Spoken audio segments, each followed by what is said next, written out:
বন্ধুরা সকলকে আসসালামু আলাইকুম। আশা করছি সবাই অনেক অনেক ভালো আছেন। Welcome to next tours and travels. আমার ইউটিউব চ্যানেলের নতুন আরও একটি ভিডিওতে আপনাদের শুভেচ্ছা এবং স্বাগতম জানাচ্ছি। তো বন্ধুরা এখন কথা বলবো ওয়ার্ক পারমিট নিয়ে। না, এখন ওয়ার্ক পারমিট নিয়ে কথা বলবো না। এখন কথা বলবো ভিজিট ভিসা নিয়ে। আমি প্রায় ৩ টি ভিজিট ভিসার অফার নিয়ে আপনাদের সামনে হাজির হয়েছি। আমার একই ভিডিওতে আমি ৩ টি বিষয় নিয়ে আলোচনা করতে চেয়েছিলাম। বাট এখন চিন্তা করলাম যে আলাদা, আলাদা করে ভিডিও করি। সেক্ষেত্রে আপনাদের বুঝতে সুবিধা হবে। ১ম এ আলোচনা করব থাইল্যান্ড, তারপরে সিঙ্গাপুর, তারপরে হচ্ছে মালয়েশিয়া। ঠিক আছে? এখন কথা হচ্ছে যে ভিজিট ভিসা আ অনেক মানুষই ভিজিট ভিসায় পৃথিবীর বিভিন্ন দেশে যেয়ে থাকেন। কেউ শপিং করার জন্য যান, কেউ ঘোরার জন্য যান, কেউ ট্রাভেল হিস্টরি করার জন্য যান। ঠিক আছে? অনেকের স্বপ্ন থাকে যে আমি ভিজিট করতে, করতে কোনো এক সময় ইউরোপের কোনো একটি কান্ট্রিতে সেটেল হব। তারাও কিন্তু ভিজিট করে আসেন এই এশিয়ার এই বিউটিফুল দেশগুলো থেকে থাইল্যান্ড, সিঙ্গাপুর এবং মালয়েশিয়া। তো তাদেরকে এই সমস্ত দেশগুলো নিয়ে আজকে আলোচনা করব। সেই সমস্ত ভাইদের জন্য যারা চাচ্ছেন এই ৩ টি অপশনের যেকোনো একটি অপশন। এক হয়তো আপনি ঘুরতে যাবেন, দ্বিতীয়ত অনেকে শপিং করার জন্য যায়, অনেকে বিয়ের শপিং করার জন্য যায়, আ অথবা অনেকে ট্রাভেল হিস্টরি করার জন্য যায়। সো তাদের জন্য আমার এই ভিডিওটি অনেক স্পেশাল হতে চলেছে। ১ম এ কথা বলব থাইল্যান্ড ই-ভিসা নিয়ে। আপনারা জানেন যে বাংলাদেশে বর্তমানে কিন্তু বাংলাদেশ পাসপোর্টধারীদের জন্য কিন্তু থাইল্যান্ড সরকার ই-ভিসা দিচ্ছে এবং খুবই শর্ট টাইমে, খুবই স্বল্প সময়ে কিন্তু আমরা পেয়ে যাচ্ছি থাইল্যান্ডের ই-ভিসা।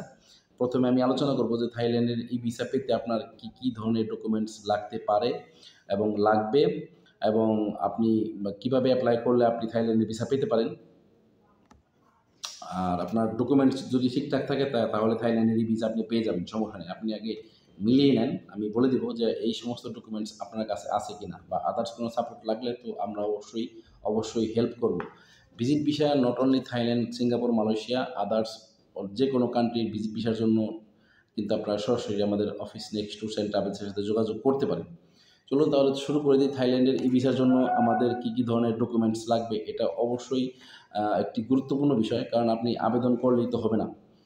আপনি আবেদন করার পরে যদি আপনার ভিসা অ্যাপ্লিকেশনটি রিজেক্ট হয়ে আসে তাহলে আপনার কিন্তু বেশ কিছু টাকা পয়সার লোকসান হয়ে যাবে। তো সেভাবে যেন লোকসান না হয় সেভাবে আপনার ফাইল প্রস্তুত করতে হবে এবং সেভাবে আবেদন করতে হবে এবং ফাইল প্রস্তুত করার জন্য আপনার ভিসা প্রসেসিং করার জন্য সদা প্রস্তুত নেক্সট ট্যুরস অ্যান্ড ট্রাভেলস।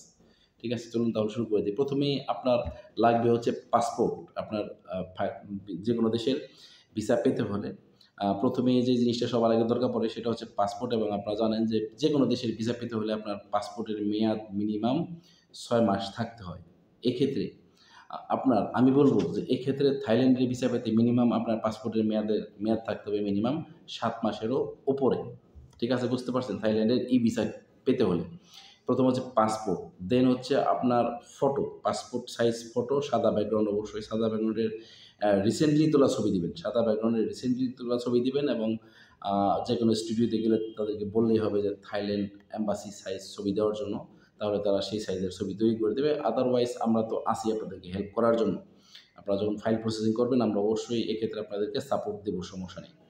আচ্ছা, আ এরপরে আসি bank statement, bank documents. Bank documents বলতে শুধুমাত্র ব্যাংক স্টেটমেন্ট বোঝায় না। ব্যাংক ডকুমেন্টস বলতে আপনার bank solvency certificate plus bank statement. আপনার যদি ব্যাংকের রেগুলার লেনদেন না থাকে, আপনার যদি ব্যাংকের লেনদেন 0 থাকে তাহলে কিন্তু আপনি আবেদন করলে ভিসা পাবেন না। ঠিক আছে? সেক্ষেত্রে অনেক আ বড় ব্যাংক কিন্তু আপনাদের ব্যাংক সাপোর্ট দিয়ে থাকে সামান্য কিছু সার্ভিস চার্জের মাধ্যমে। সেক্ষেত্রে আপনি তাদের হেল্প নিতে পারেন।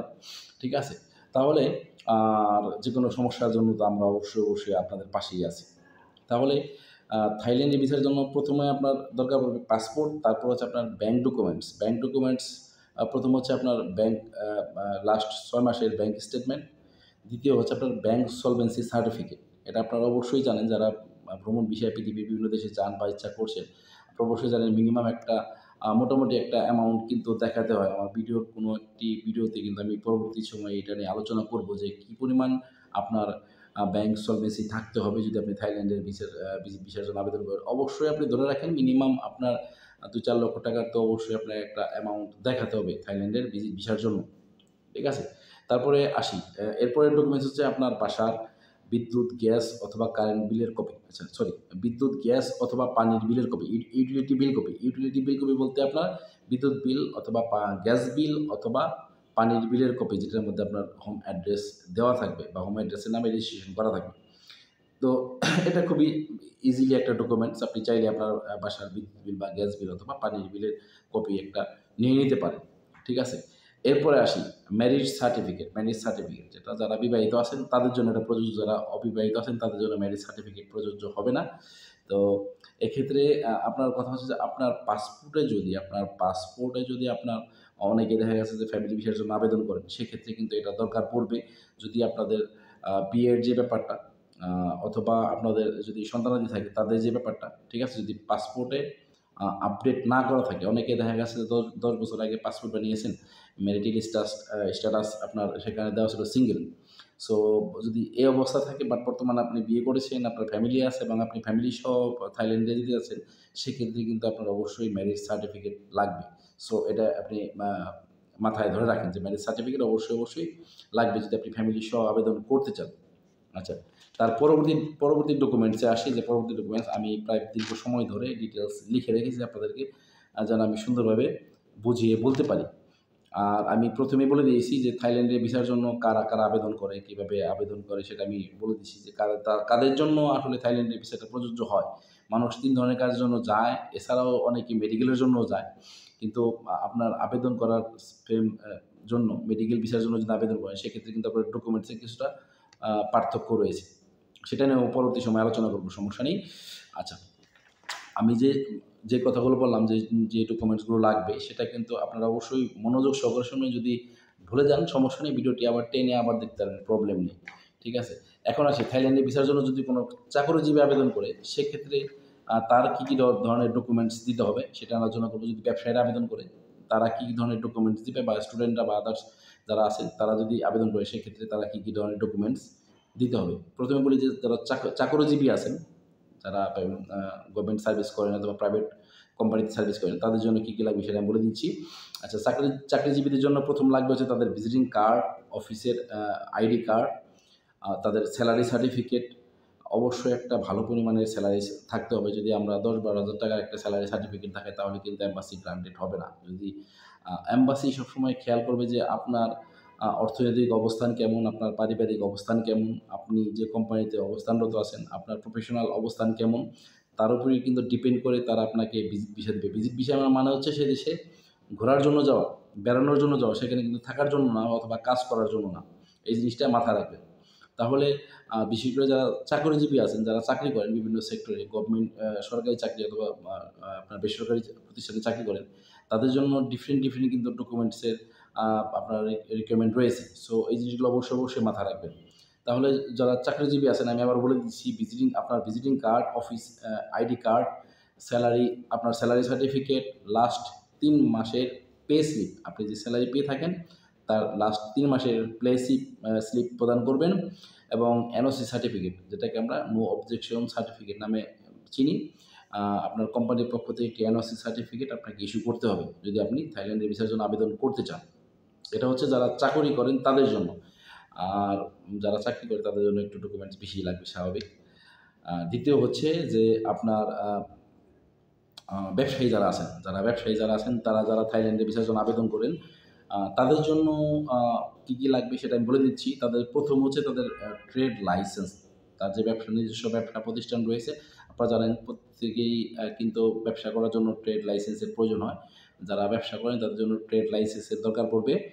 আর ট্রেড লাইসেন্সটি অবশ্যই নোটারি করে ইংরেজিতে অনুবাদ করা থাকবে। বর্তমানে সম্ভবত ট্রেড লাইসেন্স ইংরেজি দিয়ে করা থাকে। আর তা না হলে করে নেবেন, সমস্যা নেই। অনেকে দেখা গেছে অনেক আগে করে রেখেছেন, কিন্তু আপনি আপনার ট্রেড লাইসেন্সটি ইংরেজিতে অনুবাদ করে নোটারি করে নেবেন। ঠিক আছে? তৃতীয় হচ্ছে আপনার প্রতিষ্ঠানের আপনার প্রতিষ্ঠানের প্যাডের ২ টি শূন্য পাতা, আপনার প্রতিষ্ঠানের প্যাডের ২ টি শূন্য পাতা। যারা ব্যবসায়ী আছেন, আমার এই কথাগুলো কিন্তু শুধুমাত্র ব্যবসায়ীদের জন্য, যারা ব্যবসা করছেন এবং আপনারা চাচ্ছেন যে থাইল্যান্ডে ভ্রমণ ভিসায় যাবেন, তাদের জন্য এই রিকোয়ারমেন্টগুলো অবশ্যই প্রযোজ্য। তারপর হচ্ছে আপনার ভিজিটিং কার্ড। আপনি যে প্রতিষ্ঠানে কাজ করেন, সেই প্রতিষ্ঠানের নামে আপনার একটি ভিজিটিং কার্ড হবে। আপনি যে প্রতিষ্ঠান চালান, সেই প্রতিষ্ঠানের নামে একটি ভিজিটিং কার্ড আপনাকে দেখাতে হবে। ঠিক আছে? তাহলে আপনার জন্য ৩ টি ডকুমেন্টস, লাইসেন্স, ট্রেড লাইসেন্স নোটারিকৃত, আপনার অফিস প্যাডের ২ টি শূন্য পাতা, এবং আপনার পার্সোনাল ভিজিটিং কার্ড। ঠিক আছে, এটা হচ্ছে থাইল্যান্ড ভিজিট ভিসার জন্য। এরপর আসি আপনার যারা স্টুডেন্টরা আছেন তাদের জন্য কী কী লাগবে। যারা স্টুডেন্টরা আছেন তাদের জন্য আদার্স ডকুমেন্টের সাথে দরকার পড়বে স্টুডেন্ট আইডি এবং বার্থ সার্টিফিকেট। যেহেতু তাদের অনেক স্টুডেন্টরা আছেন এখনও পর্যন্ত কিন্তু তারা আপনার প্রাপ্তবয়স্ক হয়ে ওঠেননি, যারা 18 বছরের নিচে আছেন তাদের কিন্তু স্টুডেন্ট আইডির পাশাপাশি কিন্তু বার্থ সার্টিফিকেট লাগবে। ঠিক আছে, অনেকে দেখা গেছে ফ্যামিলির সাথে যাচ্ছেন, বাবা মা যাচ্ছে তাদের সাথে যাচ্ছেন, তাদের অবশ্যই বার্থ সার্টিফিকেট দিতে হবে। আর এখন তো সব কিছু অনলাইন ভিত্তিক হয়ে গেছে, খুব ইজিলি কিন্তু আপনার বার্থ সার্টিফিকেটটি আপনি অনলাইন থেকে বের করে নিতে পারবেন যদি আপনার পূর্বে করা থাকে। আচ্ছা, এরপর আসি যারা গভর্নমেন্ট চাকরি করে, যারা সরকারি চাকরি করে তাদের জন্য আদার্স ডকুমেন্টসের পাশাপাশি একটি আপনার অর্ডারে কিন্তু লাগবে, যেটাকে গভর্নমেন্ট অর্ডার বলা হয় অথবা শর্টকাটে জিও বলা হয়। যারা সরকারি অফিসিয়াল আছেন তাদের জন্য গভর্নমেন্ট অর্ডার কিন্তু অবশ্যই দরকারি পড়বে। আপনার আদার্স ডকুমেন্টসের পাশাপাশি এই ডকুমেন্টসটা কিন্তু অবশ্যই লাগবে। এরপর আসি যারা আইনজীবী আছেন তাদের জন্য কিছু পার্সোনাল ডকুমেন্টস কিন্তু সাবমিট করতে হবে এম্বাসিতে। সেটা হচ্ছে প্রথম হচ্ছে বার অ্যাসোসিয়েশন মেম্বারশিপ সার্টিফিকেট। ঠিক আছে, বার অ্যাসোসিয়েশন মেম্বারশিপ সার্টিফিকেট যারা আইনজীবী আছেন প্রশাসনে তারা কিন্তু অবশ্যই জেনে থাকবেন যে আপনাদের membership bar association membership certificate কোথা থেকে আপনি কালেক্ট করতে পারবেন। দ্বিতীয় হচ্ছে bar council certificate. Bar council certificate, এই দুইটা সার্টিফিকেট আপনাদের দরকার হবে, তার সাথে আপনার আইডি কার্ড এবং আপনার ভিজিটিং কার্ড। ঠিক আছে, কোনো কিছু না বুঝলে সমস্যা নেই, আপনি আমাদেরকে মেসেজ করতে পারবেন, মেসেজ করে হোয়াটসঅ্যাপে মেসেজ করবেন এবং সরাসরি অথবা ফোন করতে পারেন, সরাসরি আপনি ডিটেলস জেনে নিতে পারবেন। আমাদের অফিস আপনাদের জন্য সপ্তাহে 6 দিন খোলা, সরাসরি অফিসে এসে ভিজিট করতে পারবেন ডিটেলস জানার জন্য, কোনো সমস্যা নেই। আমি দেখেন খুবই ন্যাচারালি কথা বলি, খোলামেলাভাবে কথা বলি যেন আপনাদের হেল্প হয়। ঠিক আছে, আমি জাস্ট আমার একটা মোবাইল দিয়ে ভিডিও করি, আমার কোনো বড় কোনো স্ট্রং কোনো ডিভাইস নেই, যার কারণে আমার ভিডিওগুলো খুবই ন্যাচারাল হয়, আমি ন্যাচারালভাবে ভিডিও করি চাই। সো আপনারা মনে কেউ কষ্ট নেবেন না, ভিডিওর কোয়ালিটি বা ভিডিওর কথাবার্তার স্টাইল দেখে কোনো কষ্ট নেবেন না, কারণ আমি কোনো ধরনের স্ট্রং ডিভাইসের আমার পার্সোনাল মোবাইল দিয়ে ভিডিও করি আপনাদেরকে ইনফরমেশন দেওয়ার জন্য। ঠিক আছে, আর এর সমস্ত ডকুমেন্টসের পাশাপাশি আমি কথা বললাম থাইল্যান্ডের ই ভিসা নিয়ে, কীভাবে আপনি একটা ই ভিসার জন্য আবেদন করবেন, কী কী ডকুমেন্টস লাগবে আবেদন করার জন্য, থাইল্যান্ডের ই ভিসার আবেদন করার জন্য কী কী ধরনের ডকুমেন্টস লাগবে সেটা আমি বলে দিলাম, কারা কারা আবেদন করতে পারবেন সেটা আমি বলে দিলাম। ব্যাংক ডকুমেন্টস কীরকম লাগবে, তার সাথে একটা ডকুমেন্টস লাগবে, সেটা আপনারা ভুলে গেলে চলবে না। সেটা হচ্ছে আপনার পূর্বে যদি আপনি থাইল্যান্ড ভ্রমণ করে থাকেন, পূর্বে যদি আপনার কোনো ভিসা থাকে, দেখা গেছে একবার গেছেন বা 2 বার গেছেন, তাহলে সেই ভিসার স্ক্যান কপি লাগবে এবং আপনি যে থাইল্যান্ডে গিয়েছেন বাংলাদেশের ইমিগ্রেশন এবং থাইল্যান্ডের ইমিগ্রেশন ক্রস করেছেন, সেই ইমিগ্রেশনগুলোর স্ট্যাম্প আপনি স্ক্যান করে দিতে হবে। যারা পূর্বে যাননি, পূর্বে আপনার ভিজিট করা হয়নি, তারা অবশ্যই এগুলো না দিলে চলবে। ঠিক আছে, এবং অনেকে দেখা গেছে যে একাধিক পাসপোর্ট থাকে, দেখা গেছে যে প্রথম পাসপোর্ট আপনার ডেট শেষ হয়ে যাওয়ার পরে, মেয়াদ শেষ হয়ে যাওয়ার পরে কিন্তু আমরা পাসপোর্ট রিনিউ করি। সেক্ষেত্রে আপনার এই ভিজিট ভিসাগুলোর জন্য কিন্তু এগুলো খুবই দরকারি পড়বে। যাদের পূর্বের পাসপোর্ট রয়েছে সেই পাসপোর্টগুলো কিন্তু আপনার ফ্রন্ট পেজের স্ক্যান কপি আপনাকে, আপনার বায়ো পেজের স্ক্যান কপি কিন্তু আপনাকে প্রোভাইড করতে হবে। তাহলে যারা থাইল্যান্ডের ভিসার জন্য আবেদন করতে যাচ্ছেন তারা চাইলে আমাদের সাথে সরাসরি যোগাযোগ করতে পারেন। আমি একটু বিস্তারিত আলোচনা করলাম যে থাইল্যান্ডের ভিসার জন্য কী কী ডকুমেন্টস লাগবে, এবং এখন বলে দিচ্ছি যে কতদিনের মধ্যে আপনার থাইল্যান্ডের ভিসাটা প্রসেসিং হতে পারে। নর্মালি আপনার 1 সপ্তাহ থেকে 10-12 দিনের মধ্যে থাইল্যান্ডের ভিসায় কিন্তু একটা রেজাল্ট চলে আসে।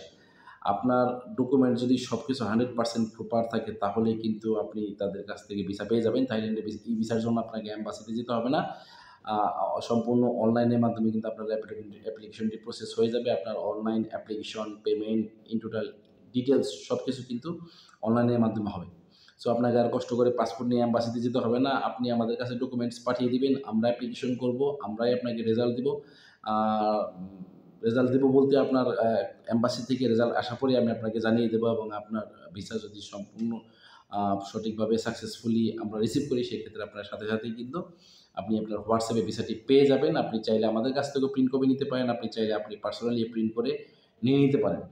ঠিক আছে, আর এছাড়াও এই ভিডিওর পাশাপাশি আমি আরও কিছু কথা বলি। আমার থাইল্যান্ডের ভিসার ব্যাপারে তো কথা হলো, যারা থাইল্যান্ড ছাড়াও সিঙ্গাপুর, মালয়েশিয়া এবং আদার্স কান্ট্রিগুলোতে ভিসা নিয়ে যেতে যাচ্ছেন তারা চাইলে সরাসরি নেক্সট ট্যুরস অ্যান্ড ট্রাভেলসে যোগাযোগ করতে পারেন। ধানমন্ডিতে আমার অফিস, আমাদের অফিস আপনারা অবশ্যই যোগাযোগ করতে পারবেন। স্ক্রিনে দেওয়া নাম্বারে যোগাযোগ করতে পারবেন। আপনাদের জন্য শুভকামনা রইলো।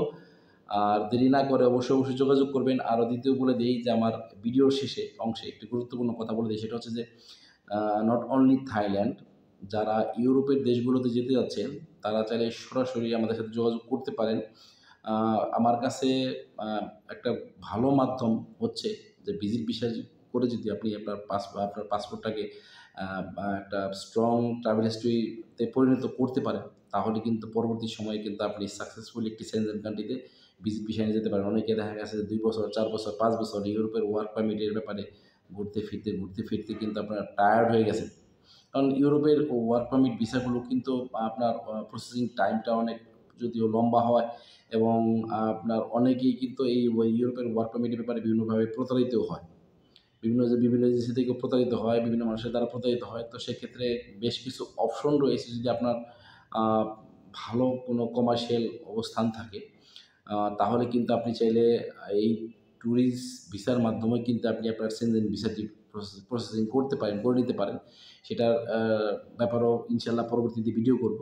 আমাদের এখান থেকে প্রচুর গ্রুপ ট্যুর যায়। প্লাস আমাদের এই গ্রুপ ট্যুরের মাধ্যমে কিন্তু আপনারা চাইলে ভ্রমণ করতে পারেন থাইল্যান্ড, সিঙ্গাপুর, মালয়েশিয়া এবং চায়না। আরও অনেক কান্ট্রি রয়েছে যেগুলোর ব্যাপারে মালদ্বীপ, যেগুলোর ব্যাপারে পরবর্তী সময়ে আমি আলোচনা করব। তো আপাতত যেহেতু থাইল্যান্ডের ভিসা নিয়ে কথা বললাম, অবশ্যই থাইল্যান্ডের ভিসা করতে হলে সরাসরি আমাদের সাথে যোগাযোগ করতে পারেন। ধন্যবাদ। আসসালামু আলাইকুম।